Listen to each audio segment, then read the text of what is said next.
Le parcours d'expert comptable est assez particulier. Il s'apparente à un niveau bac+8, donc comme un doctorat en fait. Mes conseils pour eux, ben, c'est de pas mal se renseigner déjà pour savoir ce qu'est ce métier-là. Je pense qu'à travers cette vidéo, ben, on a pu éclairer beaucoup de personnes qui se posaient des questions. Merci à tous, donc heureux de vous retrouver aujourd'hui sur cette rubrique éducative où on va vous parler de parcours de métier, d'inspiration et aussi de motivation, comme vous le savez. Donc, c'est Idriss Laoli Abdou, Karatou Postbac. Pour ceux qui ne connaissent pas, je vous invite à aller télécharger l'application d'orientation scolaire. Donc, aujourd'hui, on va vous parler d'un métier, le métier de comptable, mais on va aller très loin. On va vous parler d'expertise comptable. Donc, avec Anar, qui est mon invité aujourd'hui. Merci, Anar, d'avoir accepté cette invitation. Donc, sans plus tarder, je ne vais pas trop parler, mais je vous invite à vous abonner si vous ne l'êtes pas encore sur la chaîne YouTube et aussi à liker, à commenter, à poser des questions comme il le faut. Donc, il ne faut pas hésiter, on est là pour ça, on est là pour vous guider, pour vous donner tout ce qu'il vous faut pour réussir dans votre parcours éducatif. Allez, on va y aller. Go!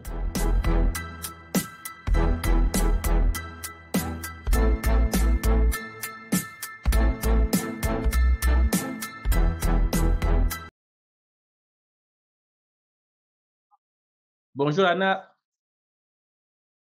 Bonjour Idriss. comment vas-tu? Très bien, merci. Et toi-même?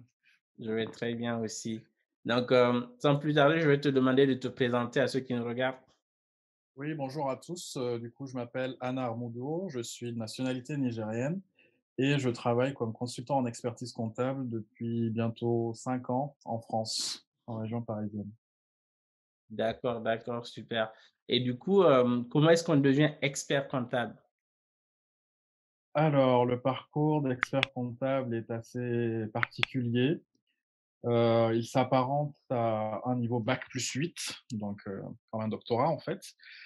D'abord, vous avez 2 options possibles. La première option, c'est de faire un parcours qu'on appelle DCG, DSCG. Donc, j'entends par DCG le diplôme de comptabilité générale, qui est un diplôme niveau bac+3, puis un DSCG qui, lui, du coup, est un niveau bac+5, donc diplôme supérieur de comptabilité et de gestion. Soit vous choisissez ce parcours-là, qui est un parcours assez technique et voilà, très, très demandeur quand même, ou vous suivez une voie plutôt classique, donc à savoir un parcours universitaire avec une licence et un master, de préférence dans une spécialité comptable, comme ce qui a été mon cas, donc le master de comptabilité, contrôle et audit.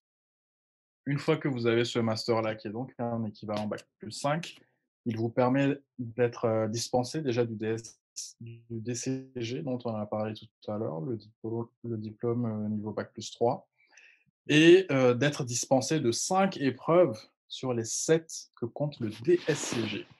Donc en gros, vous avez votre master bac+5 et vous préparez 2 épreuves en plus pour obtenir le DSCG. Donc ce sont les 2 épreuves principales bien sûr, l'unité juridique et puis comptabilité et audit.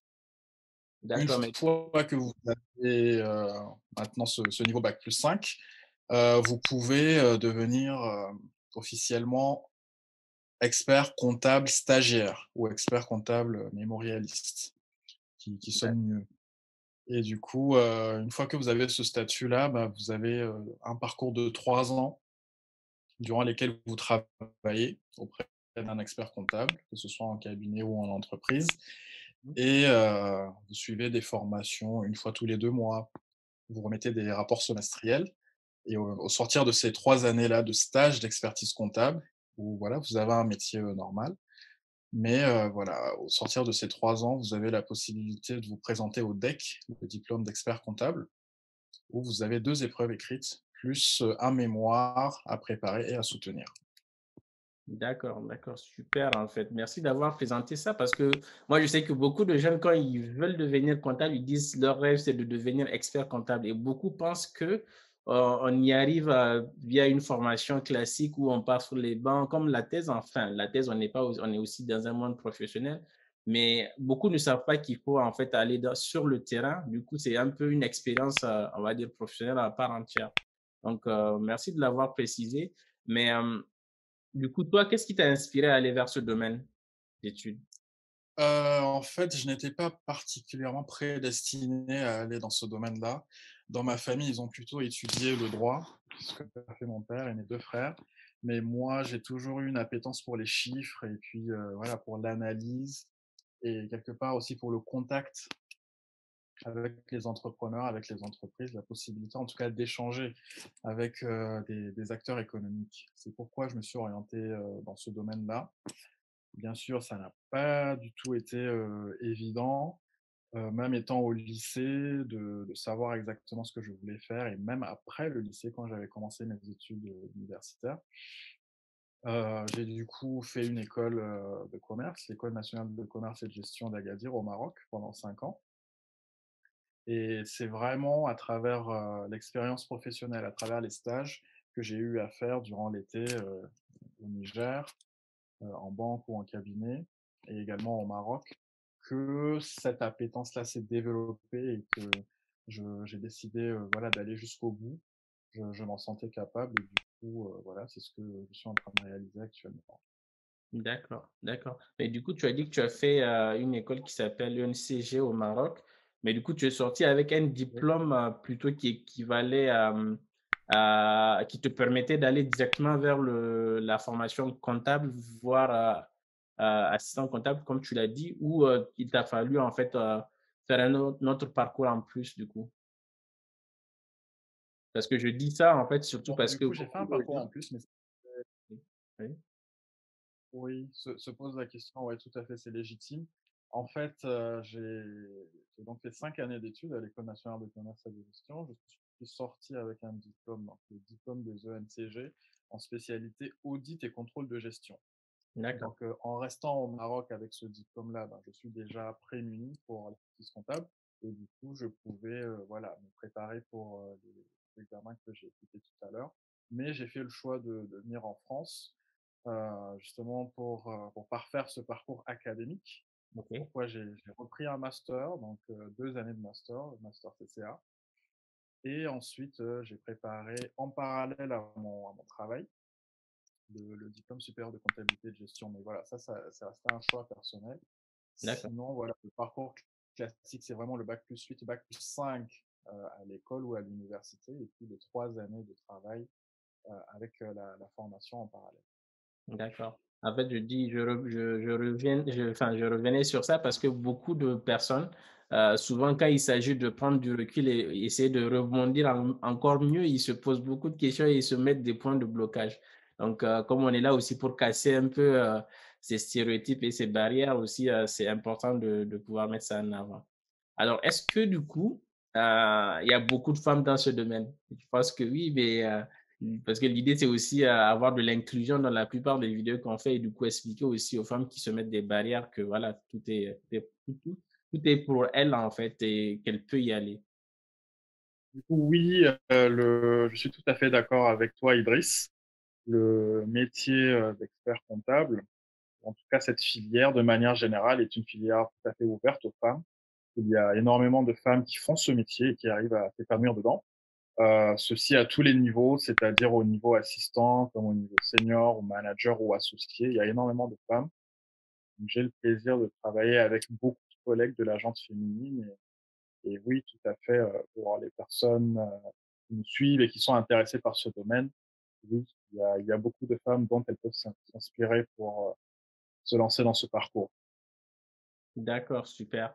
Mais alors, je pose une question qui intéresse beaucoup de gens et surtout les parents. Je le répète souvent, je dis c'est les parents qui sont intéressés parce qu'ils veulent savoir si leurs enfants s'en sortiront financièrement. Mais du coup, est-ce que c'est un métier qui paye bien? Oui, bien sûr. Après, tout dépend du grade auquel vous appartenez. Quand vous entrez, bien sûr, dans ce domaine-là en tant qu'assistant, bien sûr, la rémunération, elle est correcte, pas élevée, mais correcte. Et bien Mhm. sûr, cette rémunération-là va évoluer au fil des années, au fil de votre expérience et des compétences que vous allez développer. Donc, oui, on a des personnes, voilà, qui ont une rémunération tout à fait correcte. Certains, voilà, plus que d'autres, bien sûr, mais voilà, pas particulièrement différents par rapport à d'autres secteurs de métier. D'accord. D'accord, OK. Alors, toi, qu'est-ce que tu aimes, de ce métier? Quelle est la chose, en fait, qui te fait, voilà, aimer ce métier au jour le jour? Ben, l'expertise comptable, en fait, c'est un domaine assez varié. Déjà, on a une diversité de spécialités que l'on peut avoir dans ce métier-là. Donc, Mmh. on peut aller sur la comptabilité classique, qui consiste du coup à établir les comptes d'une entreprise. C'est une fonction indispensable pour n'importe quelle structure, du petit vendeur à la sauvette jusqu'à la grande multinationale. Tout le monde a besoin de cette fonction-là. Donc, c'est vraiment un domaine dans lequel on sait qu'on a une valeur ajoutée. On peut Mmh. aider une entreprise à avoir une information financière pertinente qui va lui servir comme, outil de pilotage. Donc moi, D'accord, ce que j'aime en particulier, c'est vraiment cette diversité-là, la possibilité de pouvoir travailler, avec des personnes d'horizons divers, de pouvoir les accompagner, de savoir que j'ai une valeur ajoutée lorsque je fais ce travail-là pour eux, et également la possibilité de rencontrer des personnages, très différents avec, différentes compétences, différentes origines, et voilà, c'est vraiment, un métier très diversifié de par les aspects techniques et bien sûr, de par, ses acteurs. d'accord. OK, super. Mais, ça me pose du coup, tu as parlé de rencontrer des personnes d'horizons diverses et qu'est-ce que tu fais du coup au jour le jour? En quoi consiste le métier d'expert comptable? Alors du coup, l'expertise comptable va dans plusieurs domaines différents. OK. Donc nous avons, la comptabilité classique. La comptabilité consiste à établir du coup les comptes d'une structure, que ce soit une organisation, une association, et donc ceci va permettre, à l'entreprise d'avoir un outil stratégique qui va lui permettre notamment, de prendre des décisions. Donc à travers la comptabilité, nous pouvons donner à une entreprise sa situation patrimoniale. C'est ce qu'on appelle, le bilan. Mmh. Donc le bilan permet de savoir à une entreprise qu'est-ce qu'elle a et qu'est-ce qu'elle doit. Donc j'entends par qu'est-ce qu'elle a, ça peut être, des immeubles, des terrains, du matériel, du stock, qu'est-ce qu'elle a comme cash, qu'est-ce qu'elle a comme créance auprès de ses clients et qu'est-ce qu'elle doit, à ses salariés, aux banques si elle a des emprunts bancaires, qu'est-ce qu'elle doit à ses fournisseurs, qu'est-ce qu'elle doit à l'État à travers l'administration fiscale et aux organismes sociaux, et cetera. Et par différence, du coup, de dégager, une valeur théorique de l'entreprise, de telle sorte à ce que l'entreprise puisse se situer à un instant T et savoir ce qu'elle vaut théoriquement, qu'est-ce qu'elle doit et qu'est-ce qu'elle possède. À D'accord, part, ce bilan-là, l'autre état de synthèse que nous produisons s'appelle le compte de produits et charges, ou PNL en anglais, Profit and Loss Account. C'est un outil qui permet de mesurer la performance d'une entreprise pendant une période donnée. Donc, autrement dit, qu'est-ce que l'entreprise a engrangé comme recette et qu'est-ce qu'elle a eu comme dépense? Ce qui permet à l'entreprise, à la structure de savoir est-ce qu'elle est performante? Est-ce que son business model est rentable? En gros, d'accord, est-ce qu'elle crée de la richesse ou est-ce elle en détruit? Donc, le d'accord. cœur de métier de l'expertise comptable, c'est ça, c'est la production de ces deux états de synthèse-là et des annexes donc, qui nous donnent un peu de détails. Mais voilà en gros ce qui se passe dans la comptabilité au jour le jour. Et à côté de ça, comme je l'ai dit tout à l'heure, le métier, il évolue énormément. Donc aujourd'hui, nous avons des missions dans différents domaines. À côté de l'expertise comptable classique, vous avez, l'audit Mmh. qui consiste non pas à établir les comptes, ça c'est ce que fait l'expert comptable, mais l'auditeur, il va venir pour vérifier ces comptes. Vérifier que les comptes donnent une image fidèle à la réalité. Vous avez d'autres, intervenants dans ce domaine assez large d'expertise comptable. Vous pouvez avoir des missions orientées contrôle de gestion, là où on rentre dans le détail du fonctionnement d'une entreprise pour essayer d'isoler des coûts et de créer des indicateurs. Vous avez des missions de consolidation où vous avez des groupes d'entreprises qui ont plein de filiales et l'exercice va consister à mettre ensemble tous les comptes, de ces filiales-là pour donner une image globale de des finances du groupe.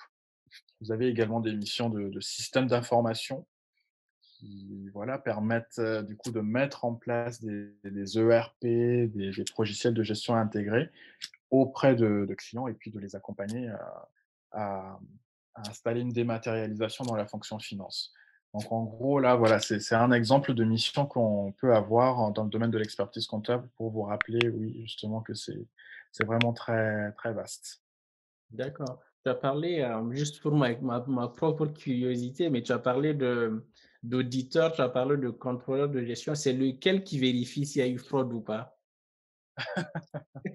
Bah, avant tout, je pense qu'il est important de briser un peu ce cliché-là de l'auditeur de flic. Oui, ça nous le voyons malheureusement beaucoup dans certains pays où voilà, c'est la première des problématiques. Mais l'État est avant tout là pour accompagner l'entreprise. Il intervient un peu comme un médecin. Donc, pour une entreprise, même si elle va bien, de la même manière qu'une personne bien portante va voir un médecin pour savoir justement si tout va bien. Il n'y a rien à faire, il n'y a rien à changer. L'auditeur va intervenir, auprès d'une entreprise pour vérifier les comptes, vérifier les process et vérifier que tout fonctionne bien et que les chiffres qui sont produits à la fin nous donnent une image de la réalité. Donc c'est l'auditeur en gros qui intervient pour valider les comptes et ceci, ben, c'est très important déjà, d'un point de vue légal, parce que certaines entreprises, en fonction de leur taille, elles ont l'obligation de faire valider leurs comptes par des auditeurs. Oui. C'est également une information très importante pour, bah, en interne, pour les actionnaires de l'entreprise, savoir si leur investissement, est bien rentable. Est-ce que la structure dans laquelle ils ont mis leurs sous, fait bien son travail? Est-ce qu'elle est rentable et voilà, est-ce que la situation est correcte? Est-ce qu'on peut s'y fier? C'est également important pour l'État et puis pour les établissements bancaires. Lorsque vous voulez prendre un crédit, on vous demande souvent d'avoir, des comptes audités pour savoir que, voilà, votre entreprise est bien sérieuse, elle est fiable et elle est bien sûr, en capacité de rembourser les éventuels emprunts. Donc, D'accord, ouais. voilà ce que fait, l'auditeur concrètement. Alors que le contrôleur de gestion, lui, il travaille en interne dans l'entreprise et il est souvent relié directement à la direction et il accompagne le pilotage, des différentes activités qu'on a au sein de l'entreprise. D'accord, OK, super. Donc vous qui nous regardez, si jamais c'est pas clair pour vous ou on a dit des choses qui vous font avoir beaucoup d'autres questions, posez-les en commentaire, donc on y répondra bien sûr. Donc on va continuer. Tout à l'heure, je t'avais demandé du coup ce que tu aimais de ce métier, mais du coup, qu'est-ce que tu aimes le moins du coup dans ce métier-là? Bah, en fait, les choses que j'aime, c'est également celles qui peuvent être, les plus difficiles. Donc, c'est un couteau à double tranchant. Je m'explique. Autant on peut aimer la diversité de l'expertise comptable à travers les missions variées qu'elle propose et les personnes différentes, que vous côtoyez. Autant ceci aussi peut être un obstacle, peut être une difficulté au jour le jour. D'ac C'est-à-dire que, voilà, vous pouvez tomber sur des missions qui sont moins intéressantes que d'autres. Vous pouvez surtout tomber sur des clients qui sont très difficiles, qui vous posent beaucoup de questions ou qui justement ne vous donnent pas d'informations suffisantes pour vous permettre de travailler et peuvent être en mesure de se plaindre régulièrement et à côté de ça, bien sûr, voilà, vous travaillez au sein d'une structure avec énormément de personnes du même grade, des personnes en dessous, des personnes au-dessus et voilà, comme tout être humain, vous développez des affinités avec certaines personnes et moins avec d'autres qui ont leur propre caractère. ouais. Donc autant, voilà, ça peut être, très enrichissant, très bien, autant quelquefois, oui, ça peut être, compliqué si on tombe sur des missions, un peu difficiles ou des personnes, un peu complexes. D'accord, oui, je vois. Je vois un peu ce que tu veux dire. Mais du coup, pour toi, quelles sont les qualités sur ce que tu as dit? Je pense qu'on peut déjà en tirer quelques-unes. Quelles sont les qualités à avoir pour exercer ce métier? Bah, il n'y a pas de secret, hein, comme dans tout métier, il faut beaucoup travailler. Mmh. Donc, voilà, ça, je pense que ce n'est pas un scoop. Mais à côté de ça, il faut avoir, beaucoup de patience, beaucoup de précision dans ce qu'on fait parce que, voilà, on analyse des chiffres On n'est pas non plus dans des mathématiques appliquées avec des formules, des racines carrées, des cosinus, et cetera. Non, c'est on n'a pas ce niveau de détail-là, mais en même temps, il faut être précis parce que les informations que l'on va aider à produire vont servir d'outil de pilotage, en fait, pour, différentes parties prenantes. Donc il faut faire très attention. C'est la crédibilité du collaborateur qui est engagé, la crédibilité de son équipe et la crédibilité de son cabinet ou de son entreprise qui est engagée. Donc il faut vraiment faire attention à être, très sérieux et voilà, il faut également avoir beaucoup de qualité, d'un point de vue communication, parce que vous parlez à différentes personnes, différents clients. Moi, je travaille, je suis spécialisé dans les filiales françaises de groupes internationaux, donc je ne parle quasiment qu'à des clients étrangers, Ah, ce qui nécessite de voilà, de parler, d'autres langues que le français, des fois, c'est très important, que ce soit en expertise comptable ou dans d'autres domaines, hein. oui, totalement. Ça nécessite, voilà, d'avoir certaines qualités rédactionnelles, de pouvoir vous exprimer aussi à l'oral, parce qu'il y a très souvent des calls, des réunions en ligne, ou des présentations en physique, où voilà, il faut prendre la parole devant un certain nombre de personnes et savoir convaincre, en fait, savoir expliquer et savoir convaincre. Donc cela fait partie des qualités nécessaires dans ce domaine-là et encore une fois, au 21e siècle, voilà, beaucoup de métiers sont concernés par la dématérialisation, Mhm. donc avoir des compétences informatiques est toujours un plus. Même si on n'est pas spécialisé, pardon, en informatique, il est très important d'avoir, certaines qualités parce que voilà, tous les outils que nous utilisons sont informatiques donc c'est également un axe à ne pas prendre à la légère et auquel il faut s'intéresser le plus tôt possible. D'accord. Ok, cool. Merci. En tout cas, vous qui nous écoutez, vous avez entendu tout ce que vous devez préparer.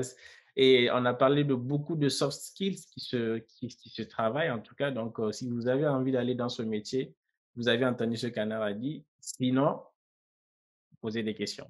Il n'y a pas de magie. Donc, on est presque à la fin de la vidéo. Du coup, quels sont tes conseils pour les étudiants, les lycéens qui ont envie d'aller, de s'orienter vers ce domaine-là? Ben, mes conseils pour eux, ben, c'est de pas mal se renseigner déjà pour savoir ce qu'est ce métier-là. Je pense qu'à travers cette vidéo, ben, on a pu éclairer beaucoup de personnes qui se posaient des questions et d'autres personnes qui sont d'un autre domaine, mais qui en sauront plus. Du coup, c'est vraiment ça, aller à la recherche de l'information et surtout, travailler, le plus tôt possible. C'est-à-dire, la théorie, tout ce qui se passe à l'école, à la faculté, c'est bien beau, mais ce n'est pas, en tout cas dans mon cas, ce n'est pas ce qui a été révélateur. C'est pas là qu'il y a eu l'élément déclencheur. C'est vraiment dans la pratique, essayer de faire des stages le plus tôt possible, même lorsque ce n'est pas demandé par, votre université. Faites des stages, essayez de les diversifier au maximum, allez dans des cabinets, dans des entreprises. Intéressez-vous au métier, de telle sorte à voir vraiment ce qui vous plaît, parce que c'est vraiment ça la clé, aller vers, quelque chose qui vous plaît. Donc, intéressez-vous, soyez curieux et voilà et donnez tout. D'accord, super. Merci beaucoup pour ces conseils. Donc, vous avez écouté, en tout cas, je le redis, ce qu'Anna dit, elle le dit sur la base de son expérience, sur la base de ce qu'il fait, et c'est hyper important. Et merci de partager ces conseils avec tous ceux qui nous regardent et avec nous. Donc, est-ce que du coup, tu as un dernier mot à dire à ceux qui nous regardent avant qu'on les quitte? Bah, le dernier mot que j'ai aujourd'hui, c'est pour, dire à mes petits frères et à mes petites sœurs, heu, en gros de ne pas se mettre de barrières et d'oser aller vers l'inconnu. C'est vrai que bon, je ne suis pas particulièrement un exemple parce que j'ai choisi une filière, on va dire assez classique. Mais bon, au Niger et dans beaucoup de pays, malheureusement, on essaie à chaque fois de mettre les étudiants dans un moule. Quand vous étudiez dans une série littéraire, on vous dit d'aller vers l'enseignement ou de faire du droit, bien sûr, aboutir à de très beaux métiers. Quand vous allez sur une filière scientifique, c'est essayer d'être médecin, ingénieur des mines, ingénieur télécom, informatique, et cetera. J'aimerais dire aux jeunes, d'oser se poser des questions et puis, d'aller vers des domaines qui les intéressent, même si ce n'est pas ce vers quoi, leurs parents ou leurs professeurs les orientent. Ils le font certes par bienveillance Mhm. et surtout par prudence pour que ces jeunes-là aient, à coup sûr un travail après. Mais quel que soit le domaine dans lequel on travaille, je me dis que tant qu'on n'est pas vraiment, en phase, tant qu'on n'est pas passionné, Bien sûr. ça va vraiment être compliqué. Du coup, oser aller, vers de nouveaux horizons. Beaucoup de métiers qui existent aujourd'hui n'existaient pas il y a quelques années. Donc, vous pouvez être acteur de votre avenir, de votre destin en essayant de casser ces barrières-là, de casser ces stéréotypes et en allant vers de nouveaux domaines tout aussi intéressants dans l'entrepreneuriat ou autre. Super, merci. Très beau conseil. Donc, vous avez entendu ce que Anna vient de vous dire. Soyez curieux, cherchez, osez aller vers des métiers inconnus. Et d'ailleurs, nous, sur cette chaîne, c'est un des credos du coup de la chaîne, c'est de vous faire découvrir tous ces métiers-là. Donc, on a pas mal de choses en stock. Et comme je vous l'ai dit, si vous ne voulez pas rater ce qu'on a à vous offrir, abonnez-vous, likez, partagez et surtout, n'hésitez pas à poser des questions. Donc, on vous dit à très bientôt dans une autre rubrique. Mais si vous avez des questions, on est toujours là, on y répondra. Allez, bye bye. Merci.